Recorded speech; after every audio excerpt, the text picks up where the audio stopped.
UPPL বা আপচুৰ কথাটো হ'ল এই হাগ্ৰামা মহিলাক চেছ কৰিব লাগে আৰু মোক বিচাৰি থাকিব লাগে। মোক বিচাৰিছে কি কাৰণে? আলোচনা কৰিবৰ কাৰণে বিচাৰিছে না মাৰিবৰ কাৰণে বিচাৰিছে? আপচু আৰু ইউপিপিএলৰ মতলবটো ভাল নহয়, একদম খুব বেয়া। এই যিমান গণ্ডগোল হৈছে চব ইউজি আৰু ইউপিপিএলে কৰি আছে, সেইটো ভাল লক্ষণ নহয়।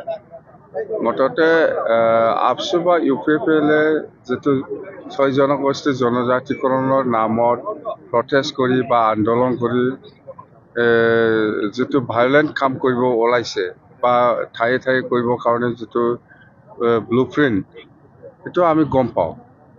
মুঠতে ভাল নহয়। ইহঁতৰ কিবাটো হ'ল এই BTCটো আকৌ কেনেকৈ দখল কৰিব পাৰিম।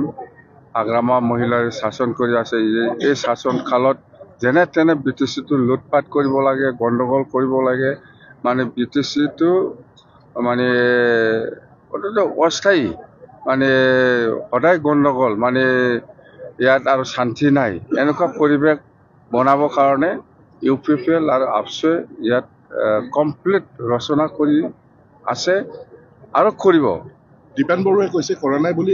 দীপেন বড়োৰ কথা বাদ দিয়ক। মই কৈছোঁ দীপেন বড়ো আপুনি আপচুৰ প্ৰেচিডেণ্ট হয়, ইমান মিছা কথা কৈ লাভ নাই। এই এছেম্বলি যিটো হলত সোমাই পেলাই যিটো এক্টিভিটি কৰিছে, ইহঁতে কোন হয়? আপচুৰ ল'ৰা হয় না নহয়? এইটো আমি নাজানি নেকি? আপচুৰ ল'ৰা আমি জানো, আমি জাগাৰে মানুহ। কোন আপচুৰ ল'ৰা হয়, কোন ইউপিপিএল কৰ্মী হয়, আমি চিনি নাপায় নেকি? ইয়াৰ ওপৰত কোন দোষী হয়, কোন বাচি যায়, সেইবিলাকৰ ওপৰত আমাৰ তদন্ত কৰি আছে, কৰিব, ওলাব। মুঠতে দীপেন বড়োৰ কোৱাৰ কথা টোটেলি মানে মিছা কথা কৈ আজি 5 বছৰ ইহঁতে BTCখন চলাইছে। আকৌ চলাবৰ কাৰণে ইহঁতে খুব আশা কৰিছিল, কিন্তু ৰাইজে এইটো বদলাও আনিছে। ৰাইজে সেইটো দীপেন বড়ো বা কোনোবা প্ৰমোদ বড়োৰ যিটো চৰকাৰ চলাই আছিলে 5 বছৰ, সেইটো মানি ল'ব পৰা নাই। এতিয়া নতুন চৰকাৰ আনিছে, BPF চৰকাৰ, সেইটোকে আপচু বা ইউপিপিএলে সহ্য কৰিব পৰা নাই। কথা এটাই কথা, ইউপিপিএল বা আপচুৰ কথাটো হ'ল এই হাগ্ৰামা মহিলাক চেছ কৰিব লাগে আৰু মোক বিচাৰি থাকিব লাগে। মোক বিচাৰিছে কি কাৰণে? আলোচনা কৰিবৰ কাৰণে বিচাৰিছে না মাৰিবৰ কাৰণে বিচাৰিছে? এইটোতো স্পষ্ট কৰিব লাগিব। কথা এইবিলাক মুঠতে ভাল নহয়। আপচু আৰু ইউপিপিএলৰ মতলবটো ভাল নহয়, একদম খুব বেয়া। মুঠতে আজি হয়তো তামোলপুৰ কৰিব পাৰে, এসপ্তাহ পিছত হয়তো ওদালগুৰি, হয়তো ক'তবা গড়েশ্বৰ, হয়তো ক'তবা চালবাৰী, হয়তো ক'তবা মুছলপুৰ। মুঠতে এইটো ৰুটিন আছে ইহঁতৰ। মুঠতে একদম BTCত গণ্ডগোল কৰি পেলাই চেদলা বেলা কৰাৰ মানে ব্লুপ্ৰিণ্টটো ইহঁতে কৰিছে অলৰেডি। যিমানেই নকয় কিয় দীপেন বড়ো, আপুনি স্পটত নাই, আপুনি নাই, আমি জানো, আপোনাক দেখা নাই, কিন্তু আপচু ল'ৰাবিলাক আছে। ইউনিভাৰ্চিটিৰ পৰা ওলাইছে, আপচু অফিচৰ পৰা ওলাইছে। যিসকল ধৰ্ণা দিছে সিহঁতে আপচু অফিচৰ পৰা ওলাইছে, ইউনিভাৰ্চিটিৰ পৰা ওলাইছে। এইটো আপচু জড়িত নাই বুলি ক'লে কেনেকৈ হ'ব?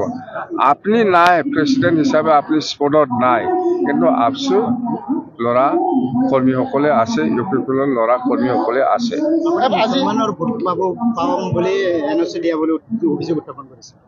এইটো কাৰ কথা? এইটো ইউজি ব্ৰহ্মৰ কথা।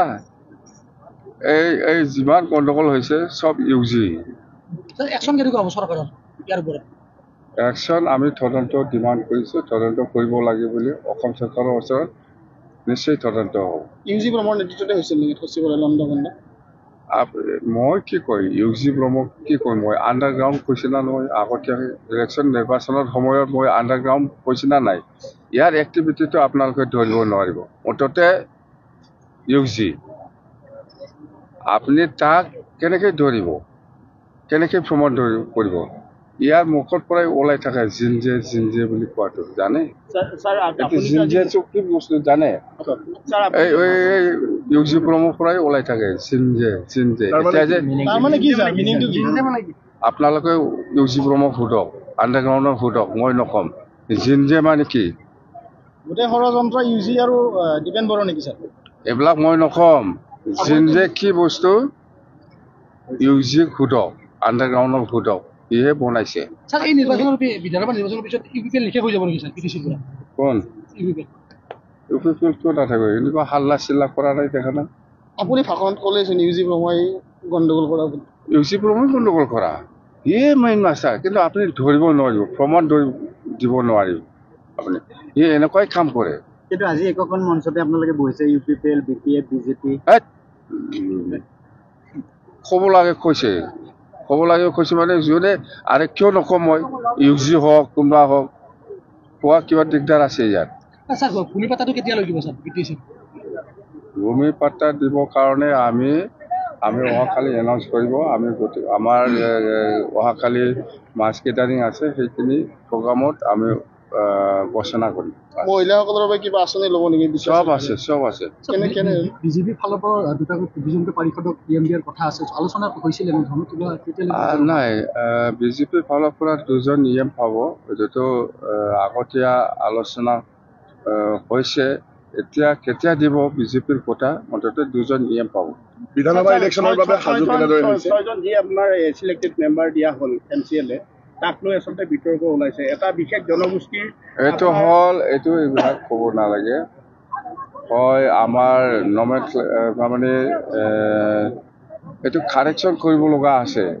যিটো আমাৰ কোচ ৰাজবংশীৰ পৰা দুজন দিয়া হৈছে বুলি কোৱাটো সেইটো আচলতে আমি এই যিটো নমেনক্লেচাৰ নাম দিয়াৰ ক্ষেত্ৰত ডিক্লাৰেশ্যনৰ ক্ষেত্ৰত কাৰেকশ্যনৰ দৰকাৰ আছিলে এইটো নকৰাকৈ হৈছে মুঠতে আমি কাৰেকশ্যন কৰিম আমি মহিলা ৰিপ্ৰেজেণ্টেটিভ হিচাপেহে দিছিলে এই আমাৰ প্ৰভা দেৱী বাইদেউ মহিলা ৰিপ্ৰেজেণ্টেটিভ আমি দিব পাৰে ইয়াৰ ভিতৰত আমাৰ হেমপ্ৰভা বাইদেউক আমি দিছে মহিলা হিচাপে দিছে আমি এইটো জনগোষ্ঠীলৈ কথা নহয়